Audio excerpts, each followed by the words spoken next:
Um, I think we should start now. Just one quick question. Professor Lopez Santana, are you technically okay now? Perfect. Wonderful. Well, thanks and welcome everyone to our annual EU Jean Monnet Center Conference. As you can see here from our cover slide, this will focus on an important topic, a quite interesting topic of societal inclusion and societal diversity in Europe. Just very quick, as you can see here, we have two panels. This is the morning panel here, where we more thematically, conceptually explore some of the most pertinent issues about social inclusion. So what do we talk about if we talk about social inclusion and diversity? And then the second panel will be at 1 p.m. in case you have not signed up yet. This will use specific case examples of ethnic minorities, of poverty policies and so on, surrounding inclusion and diversity in the EU.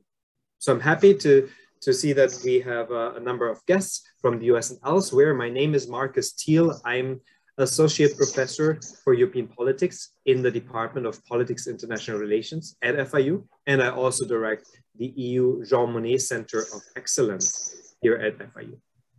Before we begin, let me just quickly thank the European Commission from the European Union to fund our research and outreach activities, as they have done for a while, as well as our collaborative partners here at Florida International University.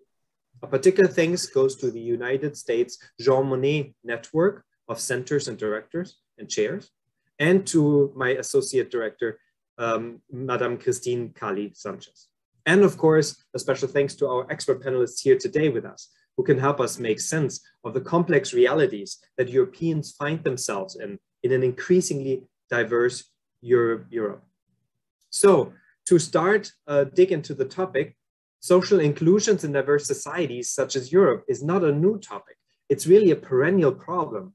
10 years ago, Lisa Prügel and I already edited this volume with Paul Grave on diversity in the European Union. And a lot of things that will probably still be very relevant today, except that societal diversity has increased quite a bit more. So, for example, if you have a disability, if you're a young person, or you are an old person, if you are a low-skilled educated worker, if you're a migrant, if you're a trans individual, if you live in a rural area, or if you're a woman on the labor market, if you think you belong to any of these categories, you already, congrats, you made the EU's priority list for social inclusion policies. So the EU is first and foremost a trade bloc.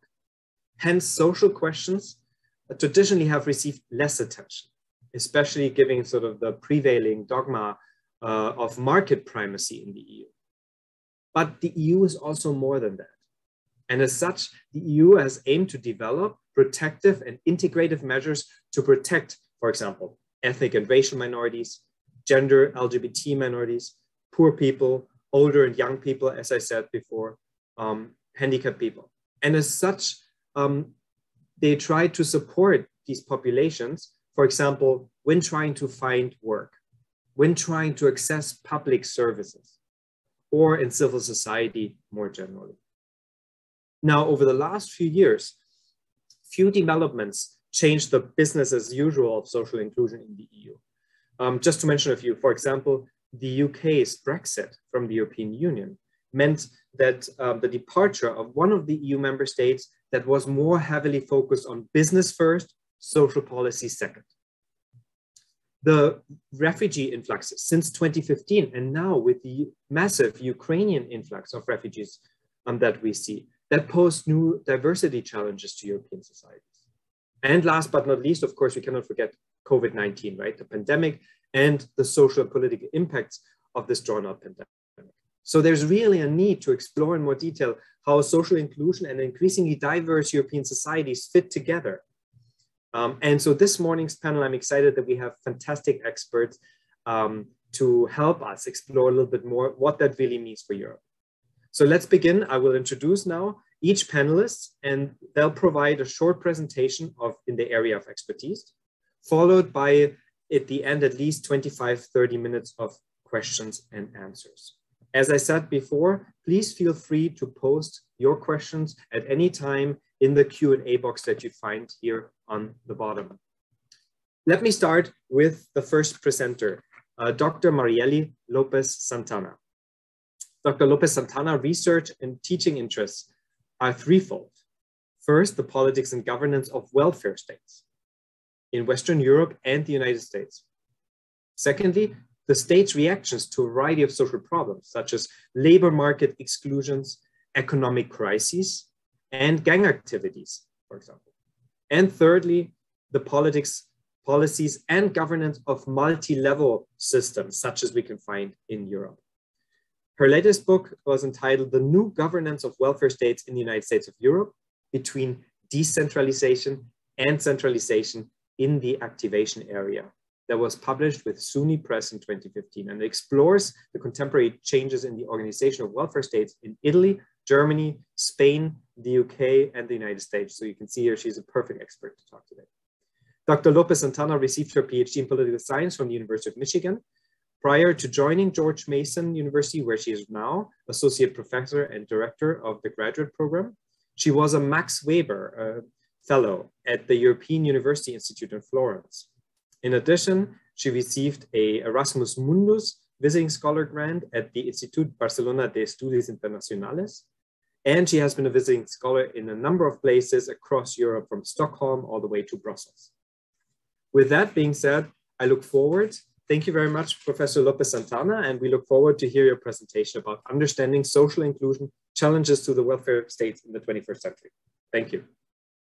Thank you so much, Dr. Thiel. It's really, really a pleasure to come in today and talk to you a bit about challenges to the welfare state. And I think it is interesting because last night I was teaching a class on theories of the state, and we're doing the welfare states. And one of the points that I was making last night, it was how is it that in the 19th century, early 20th century, the nature of the state changed to provide for the people, right? So one of the goals of the welfare state, when thinking about the origins of the welfare state, it was to some degree dealing with these issues of exclusion and inclusion in different ways. However, as we know, right, in the 21st century, the way we think about exclusion and inclusion is very different from the 20th century, and therefore the institutions and the policies that are in place are very different.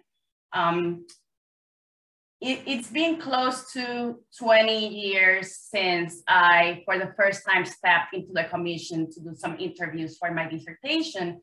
And it's been many type of changes since then, even in the last 20 years. So what I would like to do today is talk a little bit about how is it that the welfare state has changed in the last 20 or 30 years, and what it means to think about inclusion and exclusion and the different frameworks, as well as the policies and institutions that are in place. And also we have to think about how to reform them to be more fitting to the needs of the post-industrial society. So can you please move to the next slide, please? So it is really important, I think, to put this point on the table. And I think it's really important, especially for audiences in the United States, because there's this conventional wisdom that the welfare state has really retrenched. And what I say retrenched is that we see massive cuts in the welfare state. And to some degree, that has been the case in the United States. It hasn't been massive, but what we see is that there has been, the nature of the welfare state has shrunk to some degree until Obamacare, that then we see an expansion. However, in the case of Europe, for the most part, of course, there are divergences across states. It's pretty clear that welfare states have not shrunk to the same degree as in the case of the United States.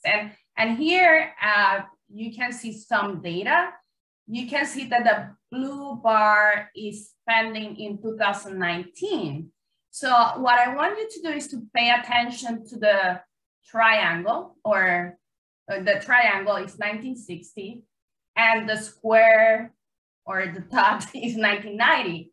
As you can see, with the exception of the Netherlands and Ireland, most of the states spend more on welfare state now, or more or less you have levels of spending that are relatively stable. So this idea that welfare states are disappearing is bogus, right? That's not happening. When you look at the data, that is not the case. And we can talk about the cases later on. If you're interested, feel free to put those type of questions on the Q&A, and I'll be happy to answer them. Can you move on to the next slide? But what is really clear is, while we don't see retrenchment or cuts in the welfare state, it is very clear that the nature of the welfare state has changed. And here, it is really important to say that we, in the same way that we don't see any major cuts to the welfare state, the nature of welfare state reform is not radical in nature. In fact, there's a whole literature of how is that we can understand change. And for the most part, the way that scholars think about changes to the welfare state, they think about it in terms of incremental change. Changes at the margins that then in the long run, they start to lump together, and that may result in some significant change 20, 30 years later. But still, they emphasize how these institutions or policies are very path dependent, meaning that at the core, you can see the origins, the traces of the old institutions. So in other words, one of the main lessons from this whole literature is that welfare states are extremely difficult to reform because people support them, right? Even conservatives support them. They think about it differently, and I'm going to talk about that later on. But it is very costly for politicians to get rid of the welfare state, right? Because they have to provide those goodies to the people and those services. So what is the nature of this change? One thing that most of the literature has really emphasized is that, in fact, we see that there's some path towards liberalization or neoliberalism, right? However, it is important to say that what we see is nothing completely radical, as I said, right? The way you have to think about it is there are changes at the margin in terms, for example, more deregulation, more involvement of private actors in this policy arena, more decentralization, as I show in my book. But still, as I said, the traces, the core of these type of changes still take place within the old institutions, right? So it's kind of the way that literature talks about it is these layers, right? You put changes like an onion, right? But at the core, you see that the traces of the old dynamics are still there, right? So you can still recognize the old Italian welfare state, just to give you an example, or the old German state, but you do see some changes in this notion of liberalization. Also, another important element of the changes, and this you see it in the United States, also in Europe, in different ways, is this idea that, you know, if you are a welfare recipient before, for the most part, you just sat at home and waited for a check. The nature of the welfare state was to provide cash payments, right? And some services in some states, of course, there's diversity. But now, especially in the last 20 years or so, for example, in Germany with the Hartz IV reform, what we see is that this social investment paradigm, or some people call it activation, has really gained much ground in many European states. What do I mean by that? Rather than waiting for a check at home, the role of the state is to provide different type of instruments and support for people to be active within the labor market, right? So for example, in my book that I study activation policy, you see decentralization taking place. Why? Because lower levels of government have more information about recipients. They can deliver those services to activate people to implement this social investment paradigm. So, if they need to update their CVs, if they need to do something to upgrade their skills. So the idea is what is needed in order for people to be active in the labor market, to try to deal with those skill gaps and other deficiencies, right? Of course, this takes a lot of money and resources. So some states are better at doing that. Sweden, for example, is well known for the social investment because it goes all the way back to the 1950s. But in places like Spain, that I've done a lot of research, they have received a lot of money from the EU to be able to implement this activation paradigm, and they attempt to do it, right? Whether this is a different question, whether these policies are effective or not, but that's kind of a different type of debate. And finally, in terms of the changes, these policies, for the most part, comes with some strings attached, right? In order to get the benefits, you need to do something in exchange. For example, get some type of counseling to be active within the labor market, or you need to find a job, right? In the United States, we know about workfare, that is the punitive version of social investment, right? So these are some of the trends that we see in most European states in the last 20 years or so. Next one, please. But of course, here, it is important to say that member states are very different from each other, right? The institutions that they have, the policies that they have. And I'm not gonna go too much into that, into explaining the differences. But one element that is important to say, for example, is if we refer to the social democratic states, right? The nature of their policies tend to be more universal, in the sense that the idea is that mostly everyone, right, in society, everyone should be included in the welfare state, so they should be provided benefits by the state. However, if we compare that to the conservative regime of Germany, that is the work by Sping Anderson, the notion of universality starts to become weaker, because the welfare state in Germany, at least the foundations, is very much based in this notion of insiders, outsiders, those who are active in the labor market, mainly men, have higher levels of coverage by the welfare state than those are outsiders. So for example, and this has been changing a little bit, but still you see the traces of that. For example, women are not as included in the welfare state, given these legacies of the Bismarckian welfare state. Or in the case of the UK, of course, is not part of the EU anymore, but in Europe is known as a liberal regime that doesn't provide as much benefits as the German state. It's obviously in comparison to the social democratic states. And there are many conditions attached to having access to these benefits, right? So if you're interested, I can explore this later on.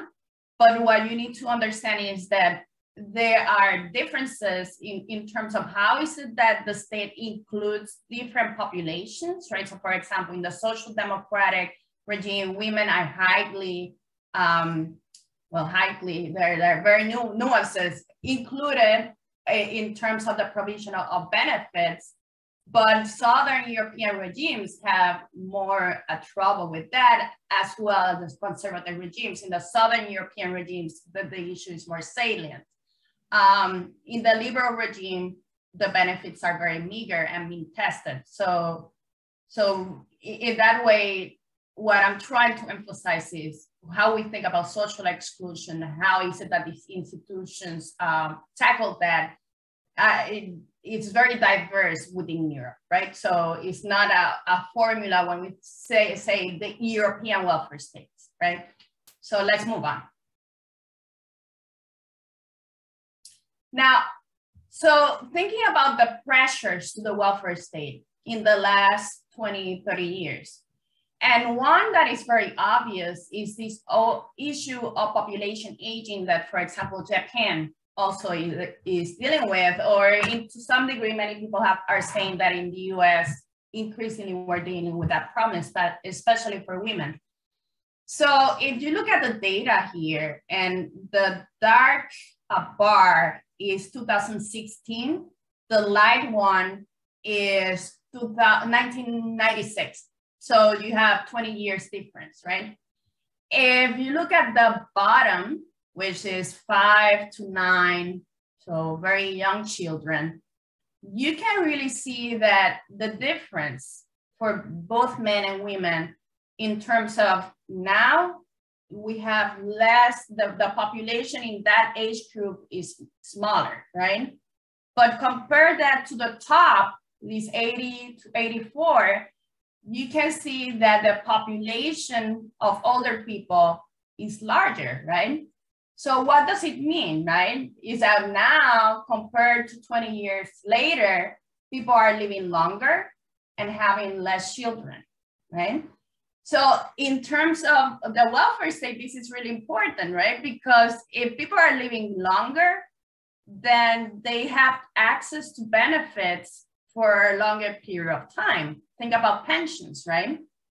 But if fewer people are being born, right? There are less babies around, right? Then that means that people contributing to the welfare state in terms of paying taxes, the pool is reduced. So if people live longer and less people are chipping in, then that puts a lot of pressure in terms of the system. In the United States, we see it all the time with Social Security, for example. How long are we gonna get Social Security? So in the same way, it puts a lot of pressure, but also think about in Europe, in places like Italy, in which women have 1.2 children. I don't know how you can have 1.2, but that's the data, right? The idea is that you have labor shortages, right? There's no sufficient, and we know about labor shortages, what it means, right? People don't have, these countries do not have enough people to do the jobs. So how do they deal with that? It's very expensive for the welfare state, but also another issue is perhaps you need to expand the welfare state. So some countries have started to do these family checks. So in the United States also, we see the child tax credit. So it's family policy. How is it that we can support families so they can have more babies, right? As simple as that. Or you try to bring in migrants, right? To fill those gaps. So these are conversations that are very important. And when it comes to migration, of course, then is an issue of, what type are you gonna include migrants? How, what type of benefits are you gonna provide them? What type of rights? And so forth, that we can have a conversation about that if you would like later on. So next slide. Can you move to the next one? Okay, so another pressure, and I think this is very significant. The way we think about cleavages, meaning the divisions in society, and also the ideologies in a society. Typically, before, by the time of Reagan, Thatcher, I know it's been a while. So traditionally we think left and right in terms of left supports more welfare state, the right supports less welfare state. You know, this is very kind of basic, it's more nuanced than that. But now what we see is that now you have new cleavages emerging, right, or becoming more significant. What do I mean by that? We know that the radical right increasingly has more power, depending how you measure it, right? So this idea of populism becoming stronger around the world, everyone knows about it. Also, if you think about, for example, in the case of Germany, the Green Party becoming stronger, right? But then also we have to think about what does it mean to be part of labor. And here I would like you to move to the next slide, if you can, to the next one. So I can show you. So this is data about, from a paper by Gingrich and Hauserman, on how is it that we have to think about the category of labor, right? So is it blue collars versus middle class? And what we see very clearly here, you see a double here, is that in most countries, right, it's divided by regimes, the proportion of middle class voters has increased, right? While the proportion of working class voters has decreased. In Southern Europe is almost equal. That's one of the exceptions, right? So what does it mean? Blue collars and white collars have different preferences in terms of the welfare state. So they're gonna ask political parties and politicians for different type of policies, right? Also, what we know is that when it comes to the traditional working class voters, they have moved from being social democratic supporters of the social democratic parties, and they have migrated towards the right. So that means that many people have been asking, so do radical right parties support the welfare state? In general, there's an ongoing discussion, but one of the latest papers that I read that I think was very compelling is this idea, yeah, everyone supports the welfare state. The question is, what type of welfare state? The radical right folks tend to support a welfare state that is more passive, in the sense that they want benefits that are cash benefits, but also that tend to support them, not others, right? So, for example, do not support migrants. By contrast, the middle class supports a welfare state that is based on a social insurance model, right? So in the sense that, I mean, on social investment model. So providing the skills so they can be more active, that match with cash benefits. So of course, you know, if voters are asking for different type of policies, then that means that political parties have to react to that. So that, in that way, the way we thought about traditional left and right, it is not longer that simple. I remember I used to teach Introduction to Comparative Politics. I haven't taught it in about 5 years. And I'm thinking, you know, how is it that I'm going to teach that now, right? It's very different. How do you think about party placement? You know, do the social democratic parties are more supportive of the welfare state in terms of the type of benefits versus the Greens, right? So these are all type of questions that are still relevant, and of course are going to have long-term effects on political parties, on politics, the type of policies that are provided, also the expectation of voters. Of course, voters organize around certain type of topics. So this, of course, affects the way we think about social inclusion and exclusion as well. Next one. And of course, this topic of migration is extremely relevant right now, right? You know, what's going to happen to all the refugees from Ukraine, and also in the case of Europe, it's very fresh, given, you know, the so-called migration crisis, right, in the 2000s, right? So the literature on this topic is very vast and very multifaceted, right? Because it is important to say that not all migrants are equal, right? There are different tiers, right? Most of the states have one type of migration regime for high-skilled workers. So they have visas that they want to attract the high-skilled workers. So they work, for example, multinationals, right? But then refugees are very different versus a displaced, right? Or family reunification. So not all migrants are equal. And in the same way, the welfare state do not treat people the same, right? The laws and the institutions. But one important element, and I think this is really interesting, is, and it's a paradox, but it's an empirical question, is this claim that scholars have made that there's this progressive dilemma. The idea that societies that want to be open to migration, right? They want to be more diverse. Then there are all sorts of trade-offs here, because then by being open, that threatens the welfare state in different ways, but not because people have more access to the welfare state necessarily. It is because then you have these dynamics of people thinking, okay, the benefits should be for the citizens, not to other people. And that in turn changes the nature of the welfare state. So of course, this is an empirical question. There are many papers about whether this is true or not, and so forth. But something that is very common for most migrants, with the exception of the high-skilled workers, is that most of these populations tend to be poorer, right?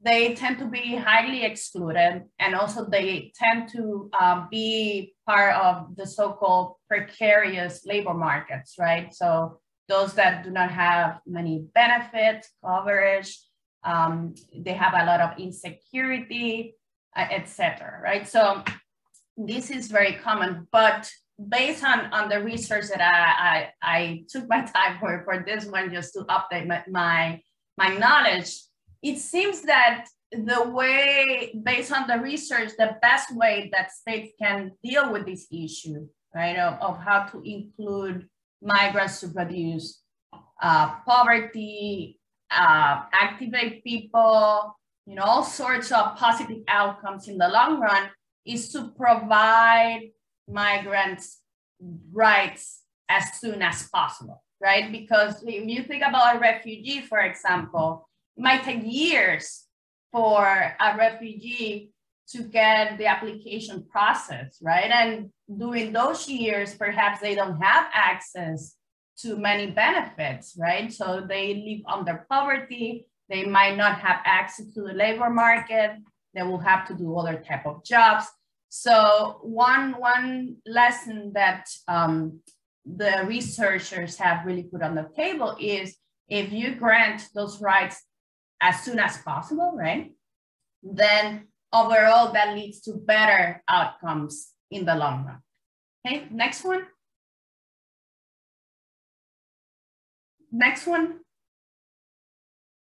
And here you have, this is data from the Migrant Integration Policy Index. And of course, all data have problems or data sets, but it is a way of thinking about to what degree these migrants are included or excluded, right? And here you have a map of Europe, and it includes data from all over the world. But as you can see, the Scandinavian countries, mostly Sweden and Finland, tend to do better in terms of inclusion, and Portugal as well. Then overall, you see that there's a gap between Eastern and Western Europe, right? To different degrees. Spain is doing better than France and Germany, Italy, for example. So this is thinking about the differences in policies, the different settings. And there are, when I was doing the research, there are so many factors that affect the level of inclusion. You and also depending on the indicators that you use. So it is important that it's a very multi-dimensional type of discussion that it is important to have. Next one. And here you have data on inclusion, right? Sweden, its level of inclusion is at the top, but you can see that EU28 is significantly different, right, on average, right? So you see that there's a lot of variation, Sweden, Finland, Portugal, but then at the bottom, you have the UK, France, the Netherlands, for example. And it also includes countries from other regions, but that gives you a sense of how to think about it. Next one. Next one. Okay, so additional challenges, and here we can have some conversations about this. Of course, as I mentioned, with the refugee crisis or the refugee situation that is taking place and it's gonna have long-term impacts, right? When it comes to the Ukraine and Russia war, right? How is it that different states are going to react in terms of providing different type of benefits, in terms of providing different type of rights? How is it that they're going to think about inclusion? We already have heard, of course, there's no data, but we have already heard, for example, how is it that Ukrainian migrants and refugees are being treated differently from other type of migrants, especially of color, right, from Africa, even if they're moving from the same geographical area. So that's, of course, is a discussion about who gets included, who gets excluded, under what conditions, what is the role of institutions and policies and so forth. Then another challenge, and this is kind of a new policy area in terms of research, is to what degree this process of having more robots, right, what they call automation, threatens the labor market, the nature of work, the type of benefits that are provided. If you think about social investment, what type of skills people should have, what should be the role of the state in relation to robots. So it is kind of also how is it that political parties are reacting to that. And of course, the last one that everyone knows, what is going to be not only from the fiscal perspective, but the long-term consequences of all these different policies that are being created to tackle the COVID crisis, right? We know that many countries have, including the US, have launched huge stimulus packages, right? But in the case of the United States, that is the one that I know best at this point in terms of the packages, it's mostly temporary aid. After the crisis is over, and even now, most of them, they just disappear. So this question of whether the welfare state is going to change, whether it is a critical juncture that then leads to long-term effects about the nature of the welfare state, still an ongoing question. Of course, there's many variances, and it is worth it to look at the different countries to see to what degree this is temporary aid, or is it really changing the nature and also the magnitude of the type of benefits that are provided by the state. Finally, to conclude, as I mentioned, welfare states are here to stay. They're not going anywhere, right? It's just the type of welfare state, the role of the welfare state has really changed in the last 20 or 30 years. So this question of whether we should have more universal benefits, whether there should be strings attached, whether the welfare state should really try to push for social citizenship or inclusion of migrants into society. You know, these are debates. You have different political parties with different type of positions and agendas. So this is a source of different type of conflicts and electoral competition. So that's important. Also, the literature has really mentioned and has really emphasized that one of the when it comes to social inclusion and exclusion is this issue of you have the insiders that are highly protected by the welfare state, by labor law, but then you have these other groups, the outsider, women, migrants, who have experienced high levels of poverty. 20 years ago or so in Europe, this notion of poverty, no one really talked about it. It was increasing employment. Now it is part of the discourse, right? Because everyone knows that inequality has really increased all over OECD countries. Also, you know, whether we should change the laws to provide more protections, to try to have more equality across different type of groups. How is it that labor markets should change? You know, these are all discussions. And finally, of course, this a discussion about the EU, what the EU should do about it. And in the past, I've done a lot of work on this. And for the most part, it is soft law, meaning states can follow it, comply with it if they want, but they're not obliged compared to other type of legal instruments that are used by the EU. Mostly the EU uses the power of the purse, right? And show me the money, like I call it, right? In the sense of, I'll give you this money and then you can implement this policy paradigm. In that way, it has been very effective. But compared to hard law that states are obliged to comply with it, we know that most of these issues of employment, of social inclusion, for the most part, they are ruled by soft law. So whether that's effective or not, that's a conversation, an ongoing conversation, but it is important to have. So I'll conclude here. Thank you.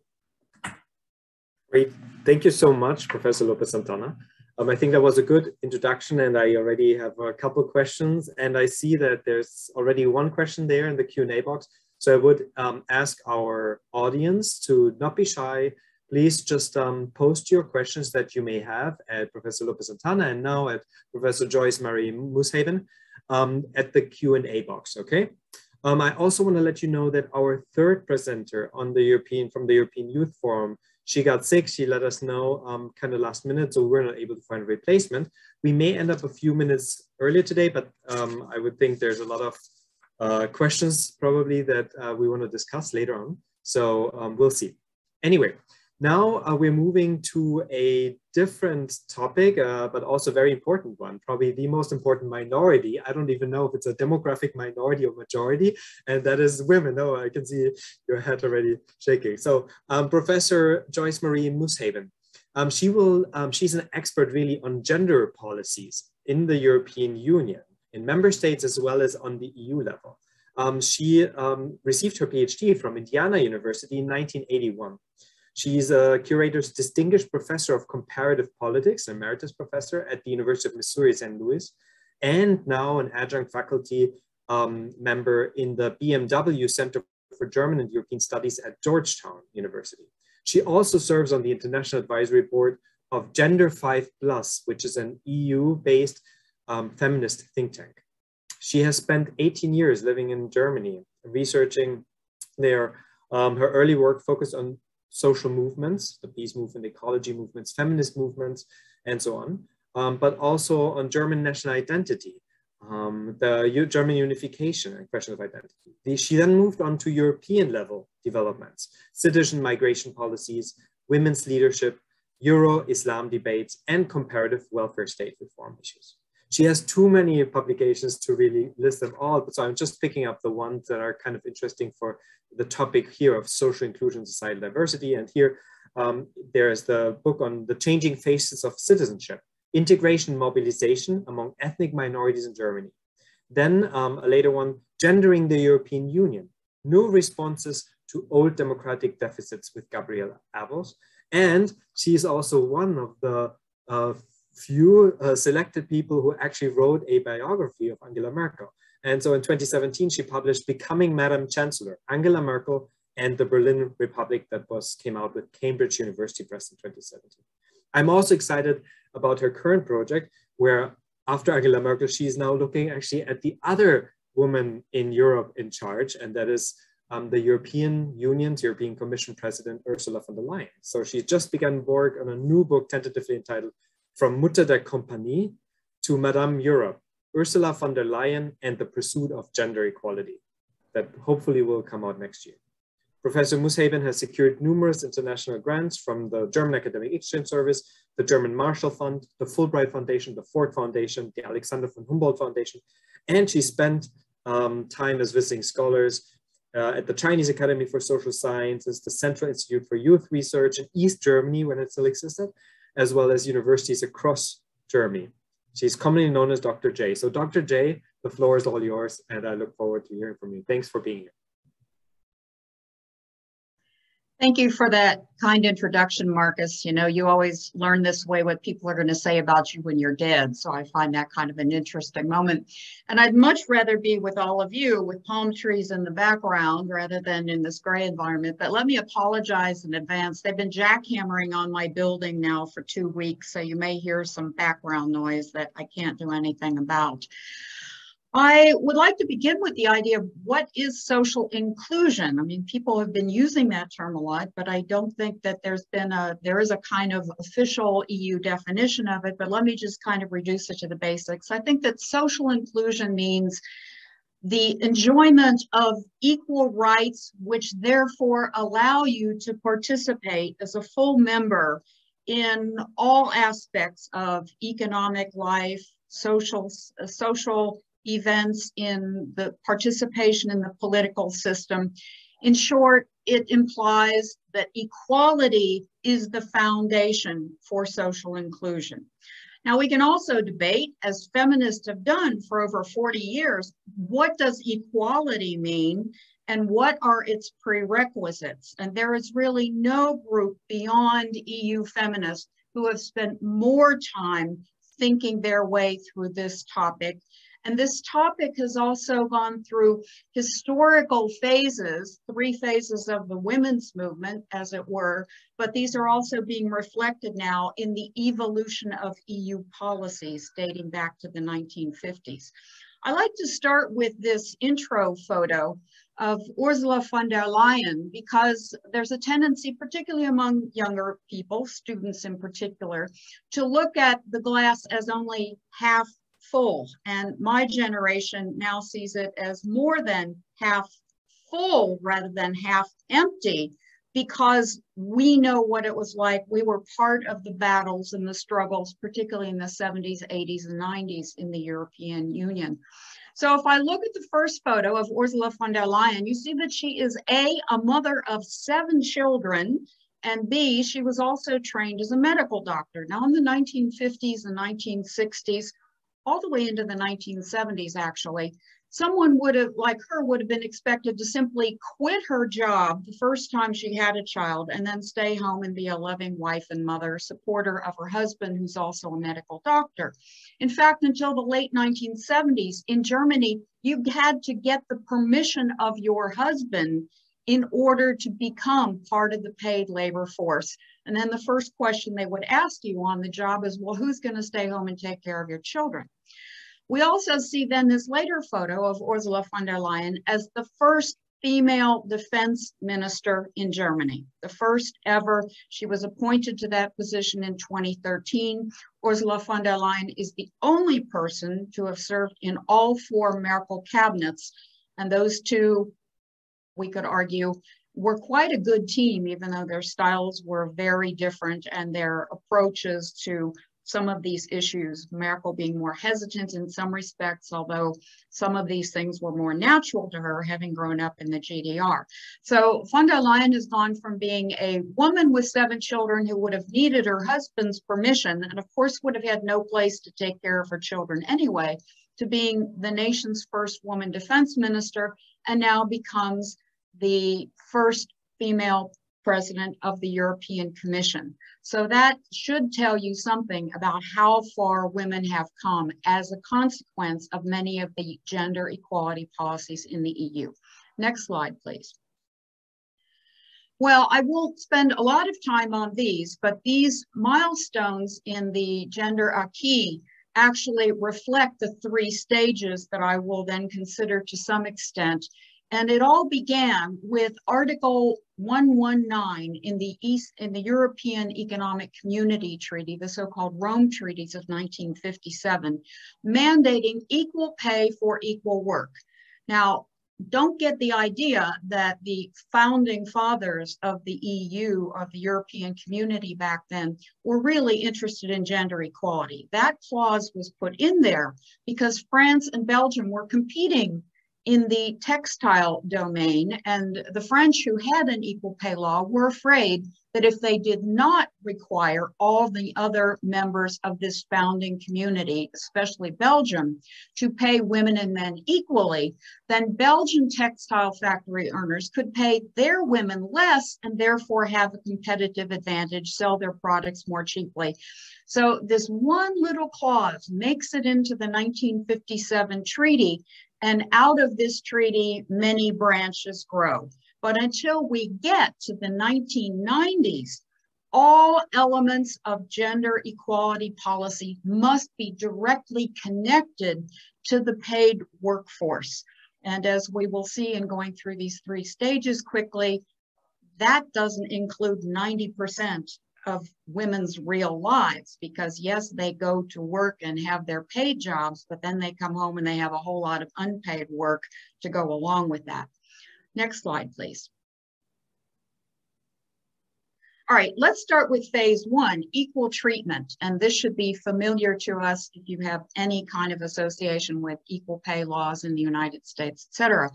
Equal treatment was a principle that dominated in the 1970s and 1980s, and it was a limited understanding that we had back then of equality. We thought if we just got rid of all the barriers to women in laws that said women couldn't work for pay, or women couldn't go to law school, or women couldn't become doctors, or women couldn't do this and couldn't do that, including the fact that women couldn't vote until 1945, even in a place like France. Well, we thought that if women had the same legal rights as men, then all these other elements of equality would naturally follow, which would lead to their inclusion, not only in politics, heaven forbid, but also in the economic sector. And that would give them access to other rights, the ability to control their own bodies, for example, that we might label social citizenship. So we said, all right, let's just make sure that women and men are treated the same in law. And this, as my counterpart has pointed out, started out on a kind of soft law basis. So they do a little experimenting, a few pilot projects, trying to advance equal opportunity. But we know when we look at men and women, all things being equal, most things usually aren't equal, beginning with what was going on in the private sector. There are the beginnings of some hard law with a few court of justice verdicts early on, but it really isn't until the Amsterdam Treaty that gender equality becomes a fundamental value of the European community itself, which is a core concept that I think plays into social inclusion. Next slide, please. Well, that wasn't working because after all these years, we still have unequal pay between women and men, even though that provision's been in there since 1957. The average pay gap in the EU is somewhere between 16 and 20%. Germany doesn't do too well. It's closer to 23% in some domains. And so women said, well, you know, maybe the problem is that equality is really about difference. Why is it that men in the United States, to use a classic example, could get insurance coverage for sports injuries, but not for pregnancy when they worked for the Sears Roebuck Company or for General Motors? Well, then the courts decided that pregnancy was a voluntary condition. Are these people clueless? Not always is it a voluntary condition. So women started concentrating on the areas where men and women were different in order to say, how do we kind of fill the gap? Women have experienced this traditional discrimination in many occupational fields. We need to help them somehow to catch up. So we start having women-targeted policies, training programs. You can only get equal pay if you can get equal work. You can only get equal work for example, in engineering, if you can get equal training as an engineer. So we began to expand our understanding that equality has to do with bigger structures than just the laws themselves. And this phase proved very confusing to people like my husband, who was a mechanical engineer for Ford Motor Company, who would come home on occasion and say, so what do you want? Are you the same or are you different? And I would look at him, smiling gently, and suggest that, well, sometimes you have to treat us the same, and sometimes you have to treat us differently. All right, so a man and a woman who have an engineering degree from the same university, if you don't pay them equally, that is not fair. But one of those people with a degree from the same university can get pregnant and the other cannot. And so to give them the same opportunities for higher pay and promotions at the workplace, you're going to have to take that into consideration the same way you would take in your sports injury from playing ice hockey. So we had to go through this debate. And that kind of contradiction between when are women the same and when do they need to be treated differently was brought into the next concept, please, the slide, of gender mainstreaming. This took over in the 1990s. The EU women were very smart. They were thinking their way. It was a lot of learning by doing. It was a lot of trial and error, but they were just thinking outside the box all the time. And so when the EU delegation went to Beijing Women's Conference, UN International Conference of Women in 1995, they said, well, we have to come in with something to offer them something as the EU to show them that we are unified as a community. And they said, well, the UN has been using this thing called gender mainstreaming, so let's bring that to Beijing. They did. It was approved as a resolution in Beijing that this is a policy that most countries would be advised to adopt. And then they went back to the EU and said, this is just amazing. At the UN meeting in Beijing, they adopted this thing called gender mainstreaming. Don't you think we should be practicing it here? At which point then it was eventually incorporated even into the Amsterdam Treaty. So you can see there was a lot of learning by doing and symbolic politics, but each time they are expanding the understanding of what it takes, which structures have to be changed, balancing out, develop things in the private sector to make them match with the responsibilities and obligations imposed on all of us in the public sector. Really smart women, but a lot of trial and error and a lot of learning by doing. So what gender mainstreaming does is say, okay, under what conditions do we treat women and men equally or the same? And under what conditions do we need to assess how to assist one group if it is disproportionately affected in a negative way by a policy? Now, the really brilliant thing here is that in terms of empowering women, women have to be incorporated into not only all policy domains. You can't exclude them from transportation because who's driving the kids back and forth to the soccer practice every day? Who knows more about the interstate highways in St. Louis than Dr. J, who was taking her son to ice hockey practices and soccer practices while her husband was working up in Michigan? You have to think about budgeting, finance regulation, taxation systems that are biased towards a standard family situation where the woman stays at home and the man goes out and works for pay.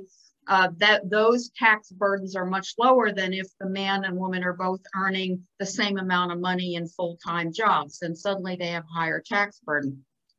So the idea is to bring women in at the very beginning, when you're even defining what is the problem with social inclusion. Bring them into policy planning, into the formulation.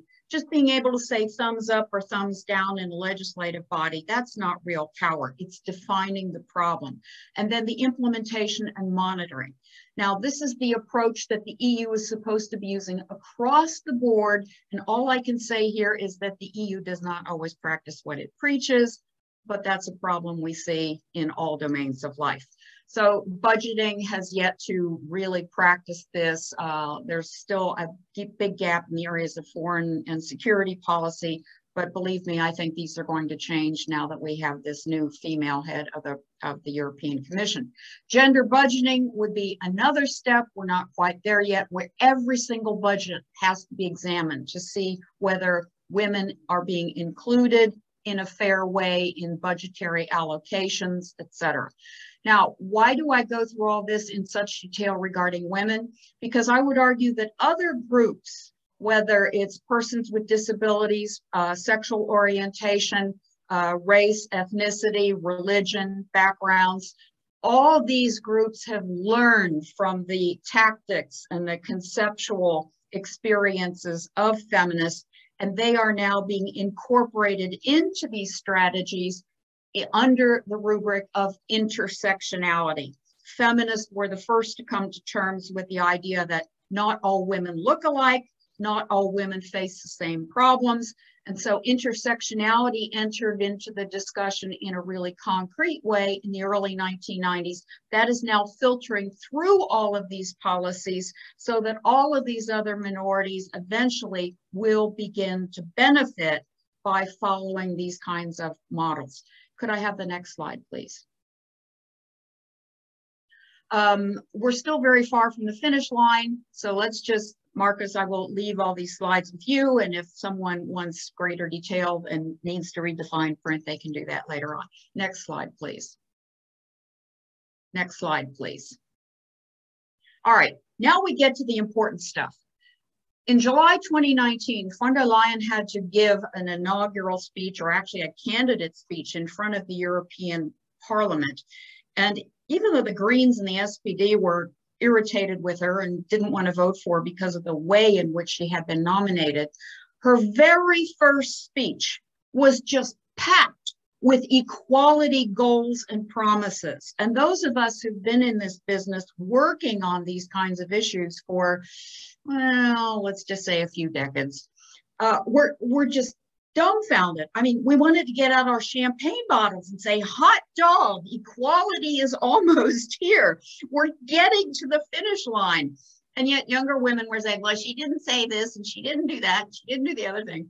But she came in December, and the first thing she did was embrace the gender equality strategy for 2020 to 2025 that clearly had been researched and formulated in the 2 preceding years. So she was not the direct author of this particular document, but she embraced it wholeheartedly and made its goals her own in that very first speech, and immediately began to include these goals in her mission letters to her commission nominees, indicating to each and every single nominee for a commission post that she or he would be expected to fulfill certain kinds of gender-related targets in their own areas.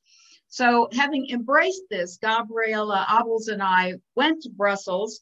We were supposed to be there for the launch, and that was the same day that everything shut down for COVID.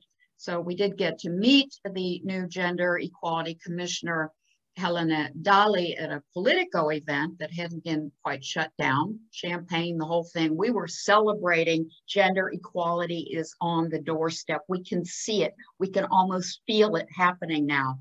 So the younger women were much more skeptical than the women of this generation. We weren't able to speak directly or see Ursula von der Leyen in the flesh, as it were. But if you have an opportunity to go through all of these goals, they are just breathtaking in the holistic nature of each one. You can see, what does social inclusion mean? What will it require? It will require that we continue to have women-targeted measures in areas where women are still lagging behind. And you are used to this by now as students, that women in STEM, for example, for my generation, this was path-breaking. But we still have lots of other areas. We're still a little bit short on women as economists. If we had a lot more women economists, we might have had a very different experience in 2008, 2009 with the financial crisis. People say, what if the Lehman Brothers had been the Lehman sisters? It wouldn't have gotten to that point. All right. It also requires gender mainstreaming. So looking to where women are different, sometimes when we have to treat them the same, and then adding that intersectionality. Intersectionality is now supposed to cross all of these areas and goals. So that would be the social inclusion of other minorities beyond women, and that is embedded in Article 13 of the Amsterdam Treaty. So combating gender-based violence. It's kind of curious the way the EU went about getting to this point, because women tried to argue at the point where it all had to be related to paid labor. Well, how can women earn equal pay for equal work and have equal access to promotions if a woman is spending 3 days a month in a hospital because her partner is beating her up? This is a workplace issue.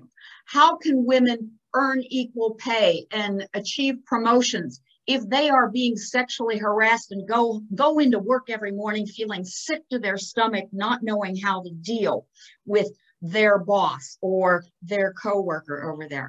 So as you can see, we move down this list. Things are more and more holistic, and we're spreading out into more and more policy domains. Of course, we still have the care gap, but the introduction of paternity leave. In Germany, the percent of men who are now taking advantage of some form of parental leave went from 3% in 2009 to over 30% by 2015. So we aren't just changing the roles of women. We are beginning to change the roles of men to make this a more equitable society. And then the corporate quota laws so that women can be more involved in major economic and financial management. The next slide, please. All right, these are just some of the legislative areas. The column here, I know it's kind of fuzzy, sorry, my scanner isn't the greatest, but if you go down these columns, everywhere where it says yes, they will have to first undertake a gender impact statement before they can approve something as a resolution, as a directive, etc. So there are all these new areas that men used to argue, oh, transportation, that has nothing to do with women. Budgeting, that has nothing to do with women. Where now first they will have to prove that it has nothing to do with women. And these gender impact assessments have to be conducted by gender experts, people who know how to disaggregate the data, not just by Joe, who was the last one, came in late to the office. Okay, Joe, since you came in late today, you write the gender impact assessment. And who, of course, knows more about disaggregation than the feminist core working within the EU itself. Next slide, please. All right, now these goals that were set in the gender equality strategy have been put on hold to some extent by COVID on the one hand, and certainly we'll expect to see some not backlash necessarily, but slowdowns in terms of the more recent crisis in Ukraine. But we can see that from day one, Ursula von der Leyen required or went out of her way to make sure that there were equal numbers of male and female commissioners in her formal cabinet. She was thwarted in that effort because 2 countries refused to nominate a woman. And then one of the other countries, France, which had nominated a woman, she was disqualified because of some pressing fraud charges at home.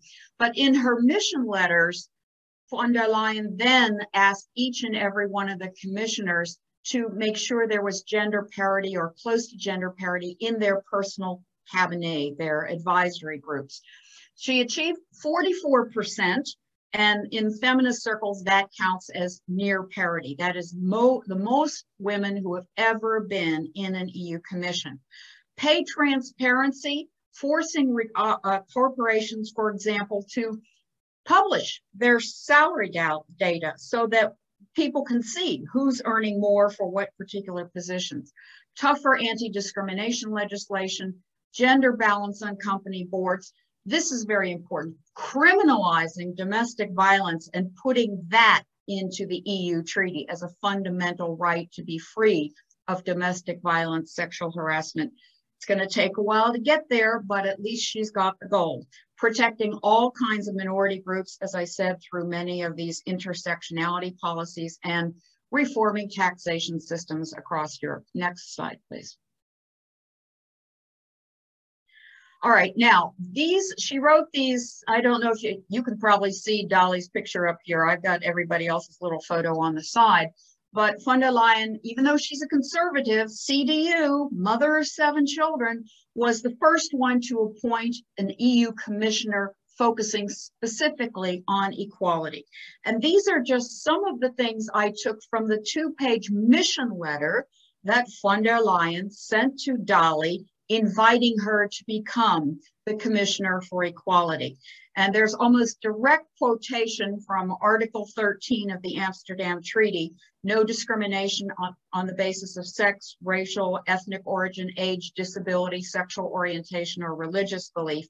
And you can see in these mission letters, she has detailed some gender equality goals for each and every single commissioner. That's something completely new. Now, I'm taking up a lot of time here, so let me just go on to the last slide and conclude.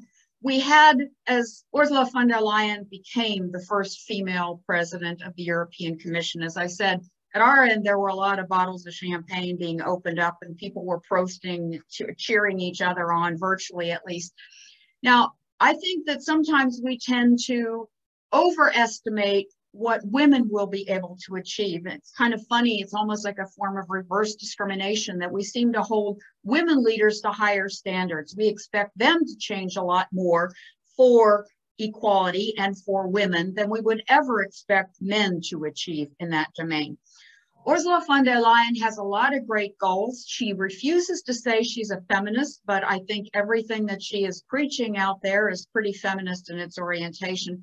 But she also faces some pretty severe structural limitations and some informal limitations. For example, the presence of the Eurosceptic and Europhobic parties now operating not only within the parliament, but the commissioner who was appointed by Orban in Hungary, for example. So she's going to meet some resistance there. But I think she's making one darn good effort so far. And so I would leave us with the thoughts of that Canadian ice hockey great, Wayne Gretzky, who once said, "Remember, you miss 100% of the shots you never take." Thank you for your attention. Great. Thank you very much for your engaging talk. I think there's a lot that we can probably delve in. We have about 15 minutes for question and answers. And I think there are 2 questions that we're going to take now from the Q&A. And please, audience, keep it coming. You know, we have 15 minutes to debate. And then there was an audio question by actually another panelist from this afternoon. So, but let me first take the 2 questions from the Q&A session. And the first one is from actually Professor Cana Baltir. She's also a EU Jean Monnet Center Director from Turkey, if I remember correctly. And she asks, how will the EU explain the difference in the inclusion of refugees from Ukraine compared to the previous refugees waves from Syria, and still advocate on the values on which the EU is founded, right? I think also a lot of people, right, have this sort of, you know, while it's great that Europe right now deals and tries to really actively embrace Ukrainian refugees, there's this kind of double standard that becomes evident in the previous largely rejection of non-Europeans and Ukrainians who are considered fellow Europeans. So I don't know, any one of the 2 of you want to say something about it? Yes, I would respond to that directly. Of course, the EU, Article 13 of the Amsterdam Treaty says no discrimination on the basis of race, ethnicity, religion, national origin. But I think we have to keep in mind that the 2015 refugee crisis was migration policy and asylum policy are still largely intergovernmental. And so these directives that are out there, the EU imposes the goal, but it's up to the member state to choose the means for implementation, which has created all these problems with Poland and Hungary and only a voluntary system of distribution. Some countries were much more generous about taking in Syrians, but then turned and rejected Afghans. So that argument that they didn't want to take Muslims doesn't hold up. They were willing to take people from what were clearly war zones, combat zones. They were a little bit more skeptical, hesitant about some of the others coming in, and that had to do with 9/11, and that had to do with a whole lot of other sort of extraneous issues out there. The Ukraine crisis is different, not because these women, these people are necessarily a Christian society, but because it is happening right on Europe's own borders, in particular on the border of Poland, Romania, and Hungary, some Lithuania, the Baltic states are very concerned. They have a long history. Finland has an 800-kilometer border with Russia. So having had that Soviet experience, first of all, they perceive this crisis very differently. Secondly, it did seem to come up at a much faster rate. We're now up to over 3.5 million refugees from Ukraine, whereas in the summer of 2015, it was roughly 1.1 million refugees who were then more or less distributed across 5 or 6 different countries, whereas most of these people are now. So the facts of the case are somewhat different. The other thing is that from the 2015 experience, the EU has also learned a lot. And so for the first time, this temporary protection directive that has been around since 2004 is being implemented in a way that is evoking more EU solidarity. Poland is taking them in. Hungary is keeping quiet about the refugee flows and how this is going to disrupt. So it's a learning experience. It doesn't mean it's all going to be easy, but the EU has a long history of learning from crises, and every crisis seems to push it ahead 2 more steps. Sometimes it takes a step back, but it is better prepared today to take in a large influx of refugees than it was in 2014, 2015.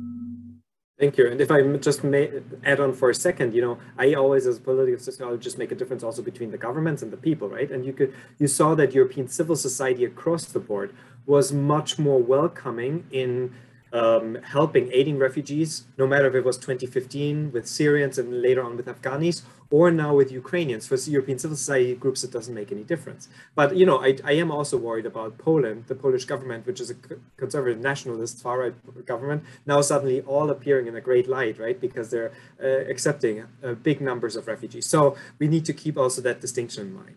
Now, I want to quickly go to a question by one of our co-panelists. And by the way, there's another great panelist, Professor Kinsey, this afternoon, in case you're interested in the questions of migration and minorities, ethnic minorities. Okay, I want to get to Professor Niels Ringe, who wanted to ask an audio question to Professor Lopez Santana. So it's all yours, Professor Ringe. Yeah, thank you so much. So I was hoping that you could talk a little bit more about the positions of far-right populist parties on the welfare state. So I'm not very familiar with the research there, but there are keywords like welfare chauvinism, welfare nostalgia, those kinds of things. But I'm more generally interested in hearing, whether or not you think the positions of the far right across EU member states are comparable and coherent with regard to the welfare state, or whether or not we actually observe meaningful differences. Thank you. Thank you so much for your question. I really appreciate it. So, as you, I'm not an expert on the topic, but what I do learn from doing my research for this event is that, first of all, there's a lot of internal debates between scholars about whether, first of all, whether we should differentiate between different types of political parties within the right, in regards to their preferences to the welfare state, right? So, for example, should we differentiate between mainstream radical right parties and the populist version, right? So when you really go into the granular type of evidence, then you can split it up into different types, right? So that's one methodological and also an empirical difference. And then when it comes to welfare preferences, I think people are being a little bit more nuanced about how you think about welfare preferences. So for example, is it that you support cash benefits, so the passive welfare state? Or do you support a social investment type of paradigm? Or do you support a workfare type of social paradigm, right? So by splitting up the different types of conceptions about what the welfare state should be, then you can open the black box and try to understand the preferences. So for example, this paper that I sent you, they say, well, the populists are different from the mainstream radical right parties because the mainstream radical right parties do not tend to support generous welfare states. However, the populists tend to support programs for the so-called deserving population, right? So they're different in terms of the preferences. Also, the populists tend to do not favor programs that are based on social investment. So pretty much is a welfare state for insiders. The paper talks about their authoritarian tendencies when it comes to, or authoritarian views when it comes to this type of population. But I think, you know, as we get more data, as we have more evidence, I think the conversation becomes a little bit more nuanced about, okay, what is that we're talking about? What kind of preferences? What kind of groups are we talking about? So yes, I think that's what I can say about that. Great, thank you. And also, I mean, from the German experience, right, we see now, for example, the left party, which is, you know, fairly on the left fringe, they are now starting to have these issues with people exiting the party, Sarah Wagenknecht, Oscar Lafontaine, and others, because they're thinking, well, you're not doing enough for the German workers, right? And so they are getting this sort of very weird nationalistic slant, uncomfortable. But anyway, we have about 5 minutes left, so there are 2 more questions in the Q&A box. I think, yeah, they're directed at Professor Mooshaven. The first is from, both are from graduate students at FIU. The first from Nick Kukuk. What do you think about quotas in political parties or the industry? For example, 50% of the board of directors then have to be women. And the second from Ernesto Fiacchetto, who says, and I had the same question, you know, wanted to direct it at you, that gender equality is primarily understood as equality between men and women, and that, however, the EU's, particularly the EU gender equality strategy that you showed also, it seems to focus a lot of on women and girls, right? And thereby obscures potentially other gender identities and expression, LGBT+. How is gender and sexuality diversity included in the EU perspective on gender equality? Okay, let me start with the second question first. That is what intersectionality is all about. The Amsterdam Treaty, Article 13, bans discrimination on the basis of, for example, sexual orientation. And I understand being transgender is not the same thing as one's sexual orientation. But, you know, nobody was talking about these groups. You know, lesbianism, homosexuality was still illegal in a lot of these countries back in the 1950s, 1960s. So you can't expect everything that we now understand about society today and the many differences within the differences within the differences, they just weren't common knowledge, or they were not problematized in policy circles. So it's also a question of learning by doing. And there is, for example, there are special rules regarding LGBTQI asylum policies to make sure that we have not only women translators, therefore women who may have been sexually abused or assaulted along the route from Libya into the EU, but there are special conditions that are now being set up. We've gone from the UN 1951 Refugee Commission definition of other social groups, which was everything that was not a white man who had started a political party, or at least some man they could relate to who was engaging in normal political activity. For example, victims of female genital mutilation. Women were just the other social groups. All right, now the EU talks about vulnerable groups, and we still don't necessarily want everybody to be classified as a victim who's not male stream in the traditional sense, but we have to start building these in based on our experiences with different refugee groups. But they are, believe me, it's very much a part of the conversation, and conversation is such a cliche word. It's very much a part of the deliberations that are going on in many of these EU committees right now, the expert groups, things along these lines. So We had to start with women and men because those were the most obvious differences, and women do, by the way, comprise 51% of the global population. So we're not a special group, we're not a minority. We should be the majority, and don't take offense, guys, but I don't know why we let men still rule the world when I think about Erdogan and Orban and Putin and crazy man Trump in the White House and a few others out there. All right, so it is being considered in more detail than we can present on a short basis. Quotas, I'm all in favor of quotas because I know that my university, I was the only woman in my department when I was hired in 1980. The other woman who had been there was a professor's wife who then got a part-time job there. And so I was all in favor of them putting that affirmative action thing because all we need for you to do is to open the damn door, pardon my French, okay? Once we can get in there, we can prove that we are not just as good, but usually we have to be twice as good to prove that we are same and or equal. And what quotas do is suddenly shake up the mix and give many other groups an opportunity. And now we have real empirical evidence that in corporations, for example, that have at least a critical mass, 30% women on the corporate executive boards actually perform better on the stock market than these completely male-dominated CEO boards, things along these lines. All right, but how are we going to get the evidence to show that until we can get the 30% in there?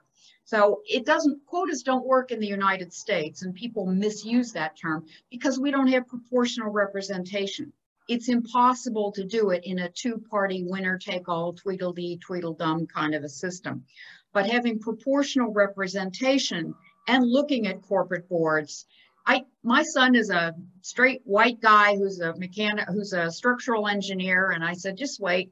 One of these days, you're going to be grateful that there are such things as gender quotas because people of your kind might be a dying breed. Look at all the women. Look at all the other people who are now proving themselves at the highest levels and attending these very complicated, technical congresses and things along these lines. So quotas are merely a way of opening the door so that people of all kinds can not only prove they're qualified, but they bring real substance to the debate.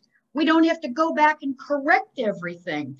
It's like as what Dame somebody or other whose name I forget back in the 1960s has said, building the EU without gender was like building a house without a bathroom and a kitchen. And now you have to go back 70 years later and put those things in. So if we include as many groups as we can at the beginning, we get better policy as well as more equality. Great, thank you for answering the question and for providing also a nice sort of wrap up about general questions of inclusion and equality, right? I want to thank you all for being here, the audience, and of course our panelists. Thank you so much. That was great contributions. We could probably debate it much longer, but we have to stop now because at 1 p.m. we have another panel, also with great experts delivering great content and being able to answer any questions that you may have. And that's going to be starting at 1 p.m. as you can see here till about 2:20, I believe, about specific politics and policies, advocacy surrounding inclusion, diversity in the EU. With that being said, thank you very much, dear panelists. Thank you. Thank you, audience, and shall see you latest at 1 p.m. Take care.